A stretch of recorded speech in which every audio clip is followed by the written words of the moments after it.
Сәлем, адам ағзасы арнамызға қош келдің.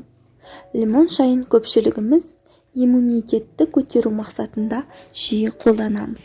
Суық тигенде, тамақ ауруында, жөтел кезіндегі лимонның пайдасын жақсы білеміз. Лимонның ағзаны тазартып, адамның қартаюын тежейтін қасиеті барын да біле жүріңіз. Назарларыңызға лимон шырынының 15 пайдасын ұсынамыз.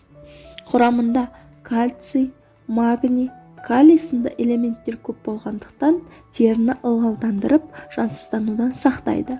Буын мен бұлшық еттегі ауырсынуды басады, зат алмасуды реттейді. Ағзадан токсиндерді, өзге де қажетсіз заттарды шығаратын бауырдың жұмысын жақсартады. Ангина, тыныс алу жолы инфекциясы миндалинінің ісінуі сынды аурулардың алдын алады. Ішек жолын тазартады.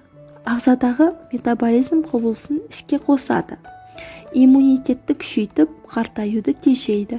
Құрамындағы калийдің арқасында күйзеліспен күресуге септігін тигізеді. Лимон қосылған су қанды тазартады. Артериялық қысымды төмендетуге көмектеседі. Құрамында С дәрумені көп болғандықтан теріні жасартады. Аяғы ауыр әйелдерге де пайдасы мол. С дәрумені иммунитетті күшейтіп, дүниеге келетін сәбидің сүйегін қатырады. Шай қасық лимон шырынын 1 стакан суға араластырып ішсеңіз, асқазан қыжылынан арыласыз. Ең бастысы, бүйректегі тасты ыдыратады. Біздің каналымызға жазылып, лайк басып, комментарий жазып кетіңіздер. Рахмет.